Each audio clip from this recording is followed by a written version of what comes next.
네, 대선 후보들의 행보가 더욱 바빠지고 있습니다. 이재명 후보는 오늘까지 보수 텃밭 TK 지역 민심 다지기에 공을 들이고 있는데요. 여야 할 것 없이 이념을 뛰어넘는 외연 확장과 중도 공략이 화두인 것 같습니다. 오늘은 서영교 더불어민주당 선대위 총괄상황실장 모시고 이재명 후보 선거 전략 확인해 보겠습니다. 어서 오십시오.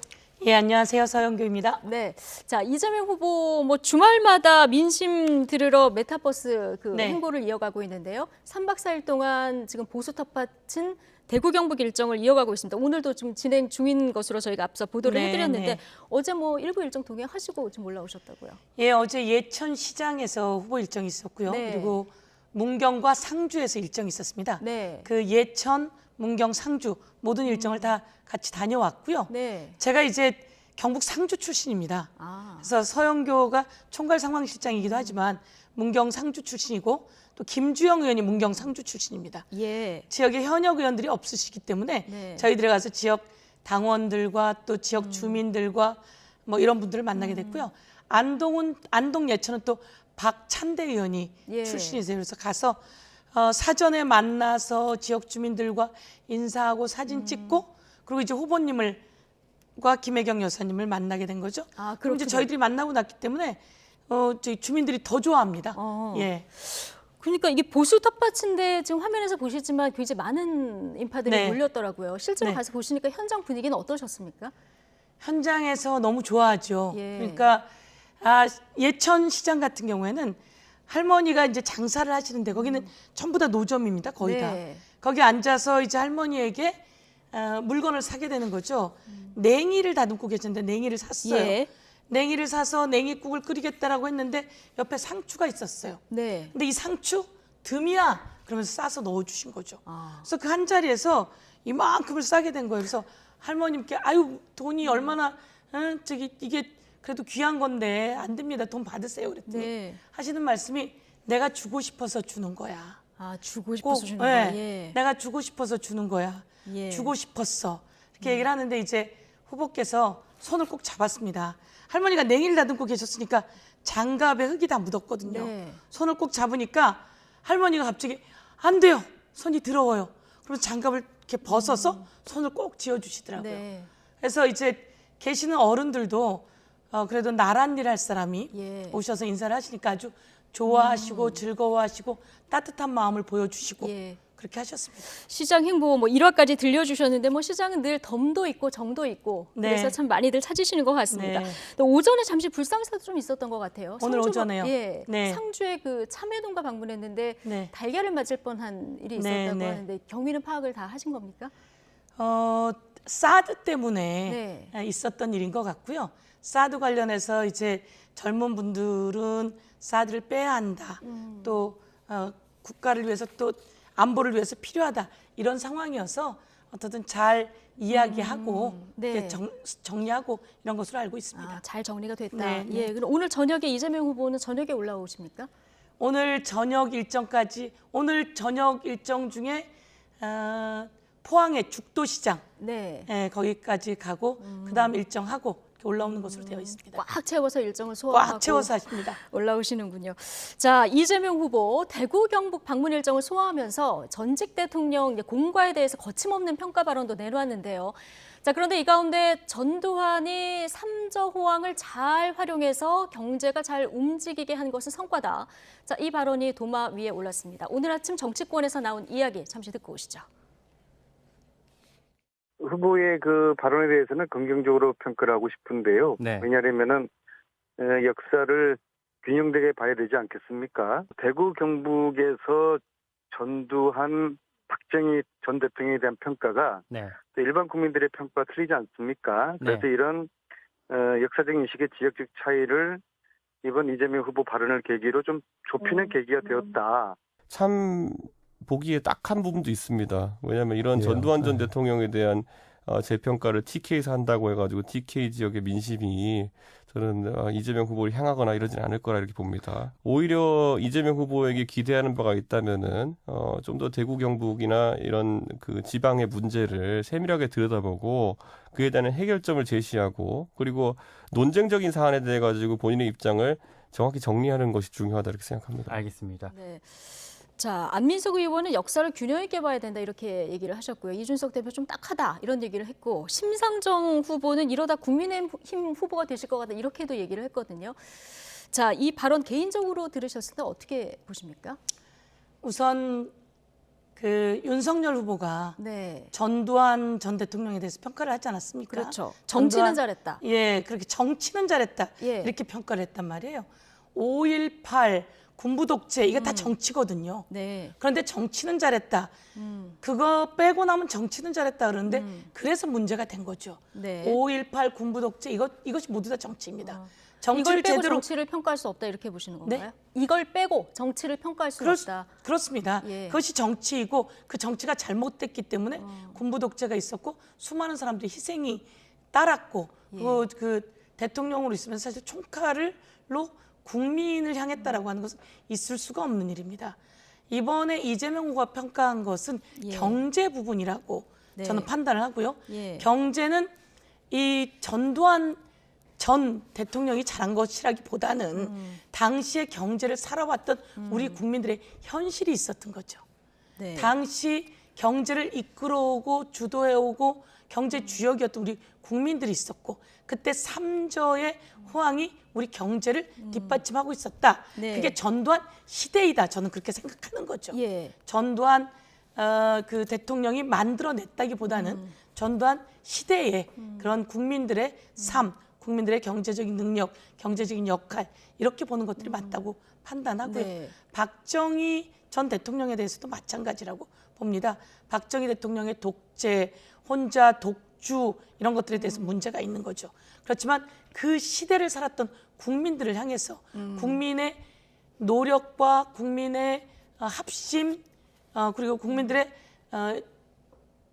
생활, 행동들이 있었기 때문에 경제가 나아졌고 그런 과정 속에서 이제 경부고속도로를 쫙 놓았던 것들에 대해서는 어떻든 의미가 있다라고 평가를 하고 거기에 이제 에너지 고속도로를 놓겠다 이렇게 하는 것은 이 자체가 이제 전두환 시대, 박정희 시대 그때 국민들의 경제적 성과 이렇게 표현해야 될 것 같다 이렇게. 두 전직 대통령 시대의 경제적인 성과를 평가한 거기 때문에 윤석열 후보의 정치는 잘했다 발언하고 똑같은 맥락에서 볼 수는 없다. 절대 똑같지 않은 거죠. 자, 이런 말씀이신데 근데 비판의 지점이 그런 것 같습니다. 어쨌든 큰 틀에서는 전두환 옹호 발언 때문에 윤석열 후보에 대해서 굉장히 민주당이 비판을 많이 했고 그런데 이번에 어쨌든 잘 활용했다 이런 표현이 들어갔기 때문에 전두환 비석도 밟고 했는데 그 행동이 좀 상충되는 게 아니냐 이런 지적이 좀 나오는 것 같습니다.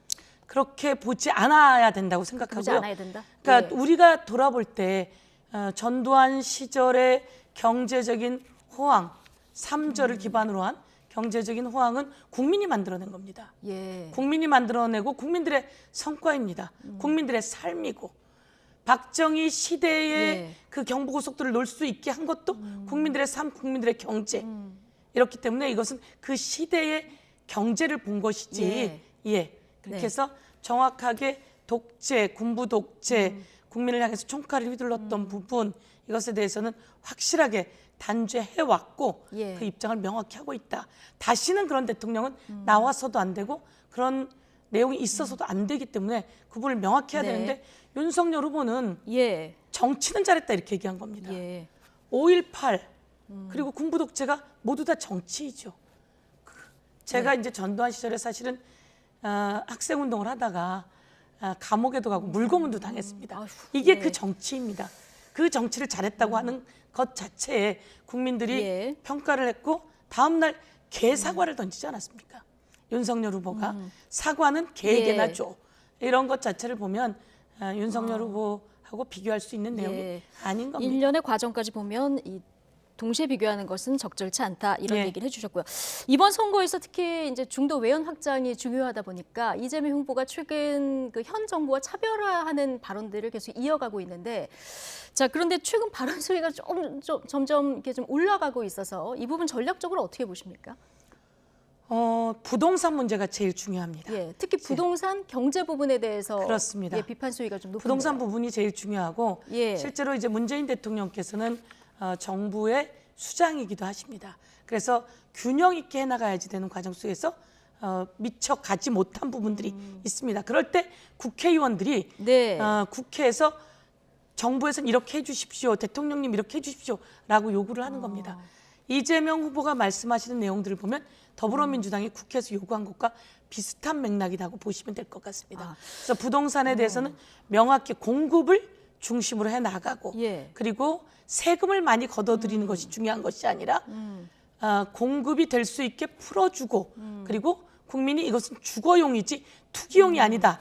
투기를 할 때는 확실하게 단죄할 수 있게 해주고 현장에서 답이 있다 이렇게 되는 것 같은데요. 민생 현답, 민생은 현장에 답이 있다.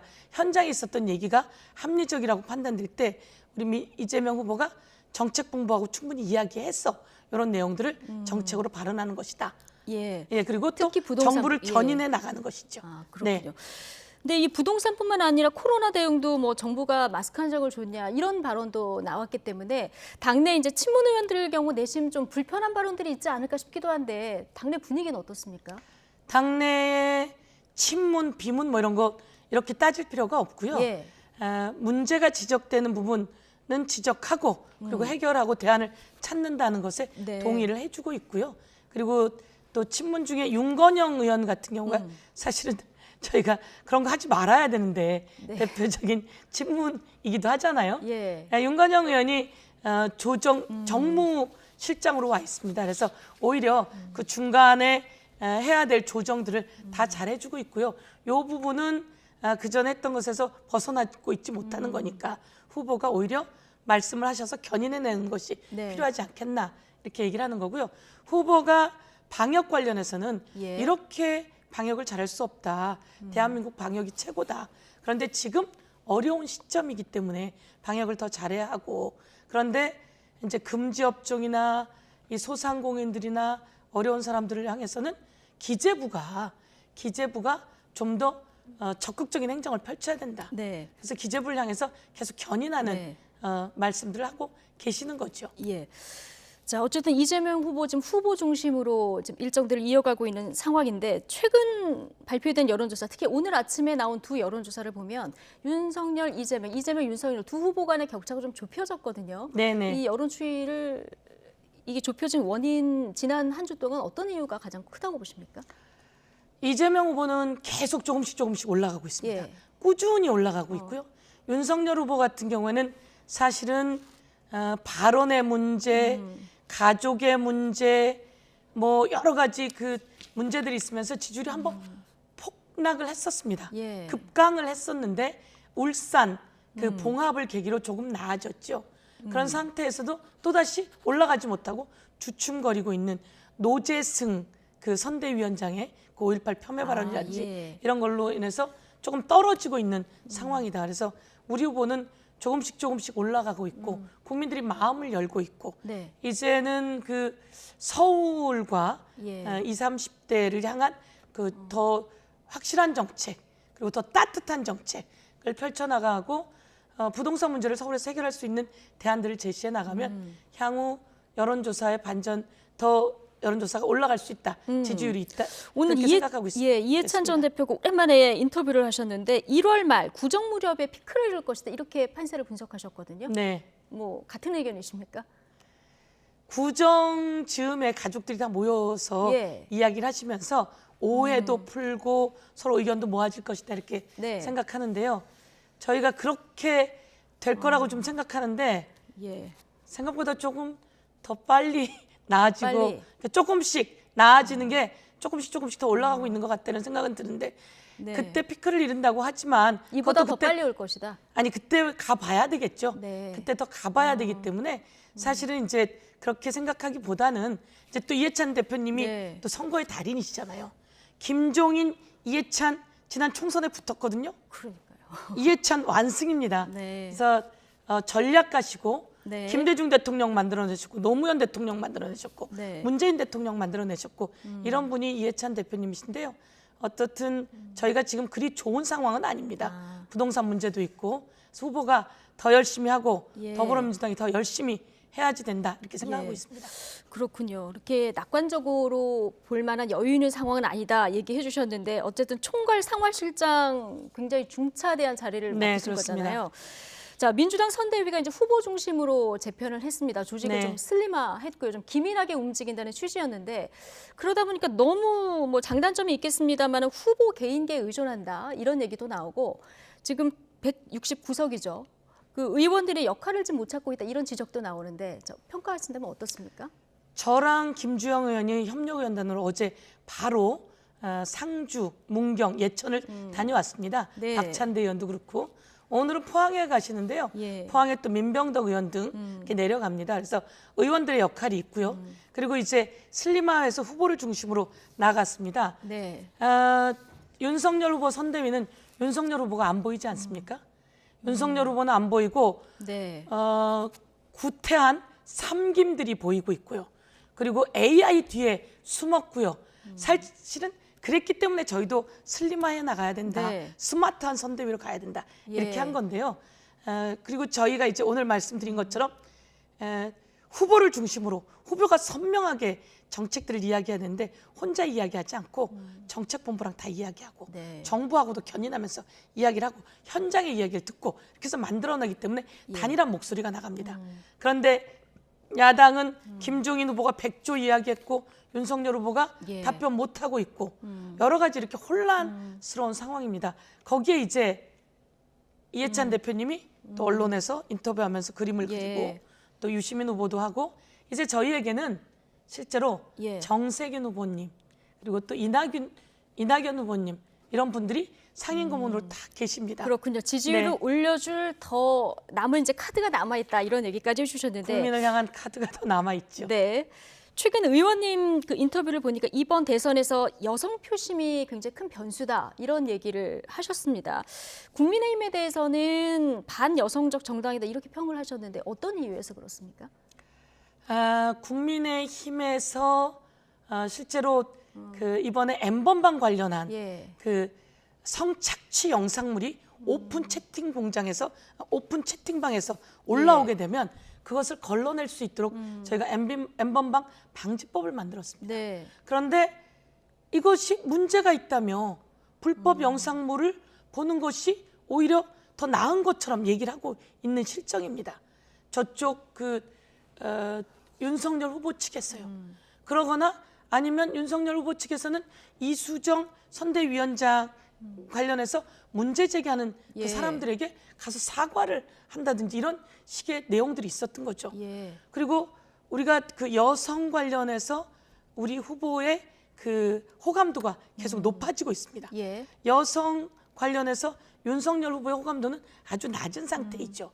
제가 어제 예천시장에 갔을 때도 어머님들을 향해서 따뜻한 모습 그리고 그 우리 김혜경 여사와 네, 함께하는 네. 그 모습 속에서 그리고 또 안전한 사회를 만들기 위해서 예. 제가 행안위 위원장인데요. 네. 그런 부분들을 같이 하자고 제안하는 모습 속에서 여성들의 표심을 예. 충분히 네. 모아 나갈 수 있을 것이다 나갈 수 이렇게 있다. 생각하고 있습니다. 예. 근데 안타깝게도 지금까지는 두 후보 모두 여성 유권자 그 지지율이 조금 낮은 편인데 이재명 후보 같은 경우는 앞서 그 살인 사건 조카 변호 한 네. 건과 관련해서 데이트 폭력으로 표현한 이 발언 여진이 계속 이어지고 있습니다. 지금 피해자 유가족이 소송도 제기한 이런 상황인데 자, 후보가 직접 유가족들을 만나서 사과할 그 의향이나 필요성 어떻게 보시는지요? 변호사라서 사실은 변호를 할 수 있는 거긴 예. 합니다. 그렇지만 후보가 이 부분에 대해서 안타깝고 또 이것에 대해서 반성하고 사죄하는 표현들을 해왔습니다. 네. 그래서 후보 그 피해자 유가족과 관련해서는 이 부분을 한번 제안해보고 사실은 그 유가족의 아픔은 영원히 가거든요. 시술 네. 어떻게 해도 치유가 되지 않습니다. 그런데 이 과정 속에서 후보의 그 말씀으로 또한 조금이라도 도움이 된다면 의견을 제시해 보겠습니다. 알겠습니다. 저 마지막으로 짧게 한 가지만 이거 지난번에 제가 김병준 위원장님 나오셨을 때 질문을 했기 때문에 총괄 상황실장으로서 보실 때 상대 후보인 윤석열 후보 평가를 하신다면 어떻게 평가하시겠습니까? 깜짝 놀랐습니다. 어떻게 저렇게 민생과 동떨어진 발언들을 하고 다니는지 그리고 개 사과를 냈을 때도 마찬가지로 어떻게 저런 발상을 해서 부인과 같이 부인이 그걸 기획했다고 그때 그랬던 것 같아요. 할 수 있는지 그리고 며칠 전에는 강원도에 가서 네. 번영의 회장님들 만나서 거기서 대화를 나누지 않고 그 일방적으로 거의 나와선 유유자적 돌아다녔다는 거예요. 네. 그래서 도대체 어떻게 이런 발상을 할 수 있는지 검찰총장이었던 사람으로서 검찰공화국 내부 부당거래 이런 데 익숙한 사람이 아닌가 이렇게 생각합니다. 김병준 위원장께서 지난번에 하신 발언 못지않게 상당히 강하게 비판을 해주셨는데요. 시간이 너무 넘쳐서 오늘 여기까지 듣고 다음에 한번 다시. 가족을 보호하는 내부 부당거래가 있다. 이게 지금 가장 큰 문제라고 봅니다. 그렇군요. 자신들의 가족, 김건희 씨, 최은순 씨 이런 분들을 보호하는 내부 부당거래가 있지 않아야 될 것이다. 이 부당거래란 표현을 쓰셨는데요. 관련해서는 다음에 한번 더 의견을 좀 얘기를 듣도록 하겠습니다. 그런 게 있지 않았어야 된다. 하고 그런 부분들에 대해서 해명 또한 요구하고 있는 실정입니다. 알겠습니다. 지금까지 서영교 더불어민주당 선대위 총괄 상황실장이었습니다. 오늘 고맙습니다. 예, 감사합니다.